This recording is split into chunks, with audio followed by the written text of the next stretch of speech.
All right. Well, let's go through who's hot real quick. I have two. One Okay. is Nolan Gorman. Yeah. That dude. I think it's Mhm. Gorman, right? Is it Gorman or is it No, I don't Gorman? think so. I think it's All Gorman. right, Yeah. whatever. Yeah. Sounds You cooler. kinda threw me for a loop. I was like, I don't think it's Gorman. That would be cool. Cool The sounding dude name. has 5 home runs, I think, in his last 6 games. I saw and Yeah. 423 on base, 7 runs, 8 RBIs. I mean, if you're hitting that many home runs, you better be, scoring runs. Went 0 for 4 today, of course, but the dude has been like money good, and I see he's now up to almost 80% rostered in Yahoo Fantasy League. So people are catching on to Nolan. Yeah, the one Cardinal that I will say I'm buying into a little bit more is Alec Burleson. He's been a little bit hot. He's not my who's hot guy, but I'm buying Burleson a little bit. I'm not so much sold on Nolan Gorman.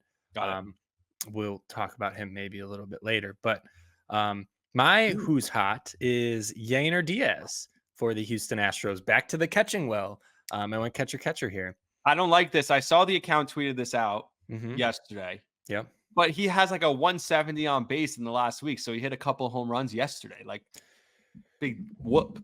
So I mean, when you bought Yainer Diaz, you think about Cal Raleigh, right? He's a low batting average slugger, and you don't care if he's going to hit 220, 230, if he's going to give you 30 bombs, right? 35 Yeah, but bombs you're at the catcher reliant on the home position. runs, and if you're waiting Yes. for the home runs to come, And they're here, right? This okay. is and my thought was this, and the reason why I like him is he doesn't strike out, right? I mean, Hmm.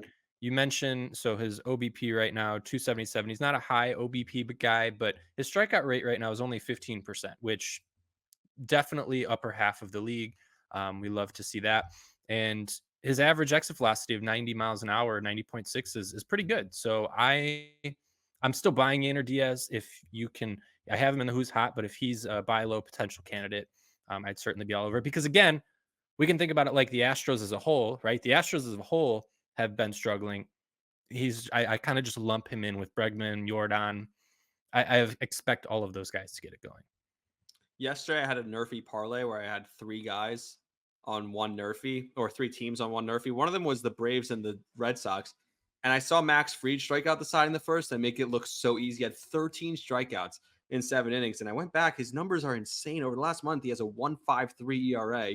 Hmm. He's 4-0, 35 strikeouts in 35 innings, and a .88 whip. He's been ridiculous. And I'd be remiss if I didn't mention this one stat, and then we'll move along. But do you see the Luis Heel stat?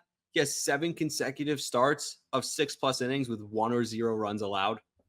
That's the longest streak in Yankee history. Yeah, right. Like the history of the Mhm. franchise has Yeah. been around forever. And that's Mhm. that. So to me, that's crazy. So Max Fried and, obviously not available in any leagues, but Max Fried and Luis Hill. We'll talk about top tier starting pitchers a little later as we do have a fan question about that. But Sure. both those guys are absolutely on fire right now. You mentioned the buy low, sell high segment. So who is your buy low? My buy low is a guy who just came back from injury on an offense that again is performing a little bit lower than we anticipated, and that's Austin Riley. Mm, He does the power's not here yet. The average isn't really here yet, but I anticipate him. Think about like Rafael Devers, right? How did Rafael Devers start off the year? There was no power. He kind of looked not like himself, right? I always one of our and buy lows. Yeah, this is like I think of them and their careers as like they're on the same trajectory. They're the same type of hitter. They're just consistent power. They're phenomenal hitters all around. And so I think it's just going to take Austin Riley a little bit of time. I think he's prime buy low territory because it's not like he just forgot how to hit. People are probably thinking, oh, he just came off injury. Maybe he's not going to be the same or whatever. I'd be all over it. Austin Riley should certainly be a target for you right now. It's funny you mentioned the catchers. I think I mentioned this guy in the past, but I still want to buy low on him. That's Cal Riley. Like Mhm. you mentioned him earlier. He only has 3 home runs in the last month.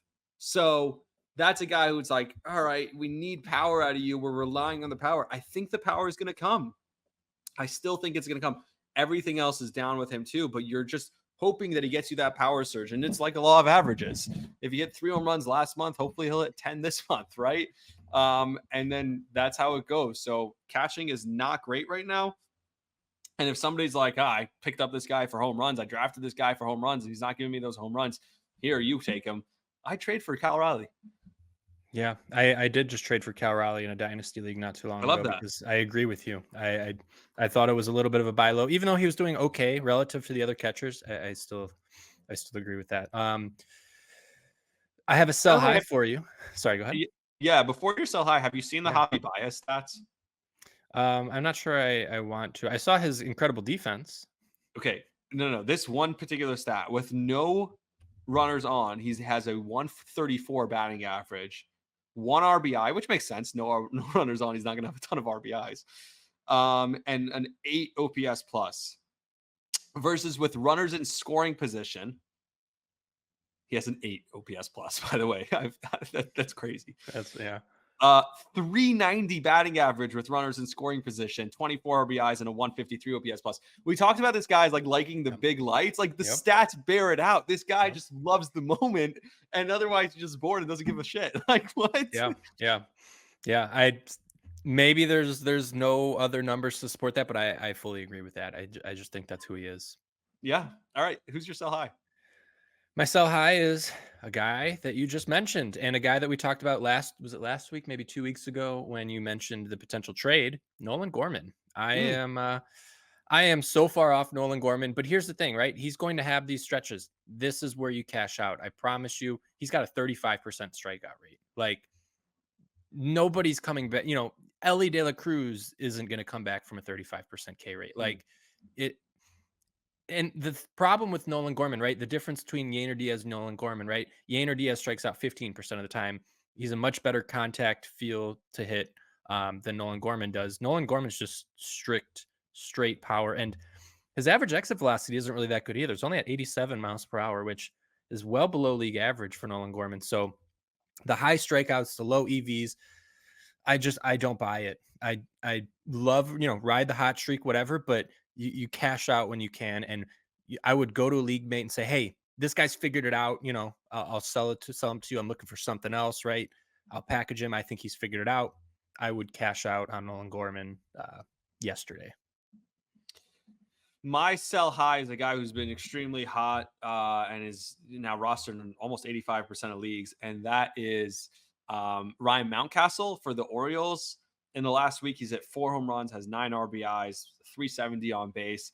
And my problem is when I was at the Oriole game, I was saying to who I was with my cousin, I was just like, he's not gonna like I just feel like he's not gonna be on the roster or they're going to have to figure something out that first base situation. I know right now they're platooning both, but Ryan Mountcastle's been getting the majority of the play because he's been hot now. So now's the time where you can trade him. I wouldn't even, both Oriole first basemen is kind of an issue for me because they're both really good. And I know obviously we've talked about O'Hearn a bunch, Mm-hmm. but like I just don't love the situation for either of them because they're platooning, but Mountcastle was hurt. He comes back from the injury. He's playing really well. Now is as good as first of all, if he gets traded from this team and they decide to go with O'Hearn, or I could see them as a target. I could see the Orioles being a prime candidate for a guy like Pete Alonso, by the way. Like Mm-hmm. I could see them making a move. If I'm the Orioles, I trade for Pete Alonso and the Mets are trading Pete Alonso. I know the Mets, they just had a sweep this series. They're like probably 2.5 games out of a wild card spot, which is crazy. Like to think that as bad as the season's been, they're like a hot streak away from being right back in it. That's what happens when you're in June. We talked about that a lot in the last episode. But Ryan Mountcastle could be traded, could be moved, or could just lose playing time depending on O'Hearn if he gets hot. Or obviously, if they do decide, hey, we need that big bopper in the middle of the lineup, whether it's a guy like Pete Alonso, they really don't have, the top of the lineup is nice with obviously you have Gunner Adley, and Gunnar. you have Adley. I get it, but you don't have like that bopper in the middle of the lineup who could just hit a bunch of home runs. I know Gunner is on an incredible pace Santander. right now. Yeah. Yeah, Santander, Mhm. okay. But like Yeah.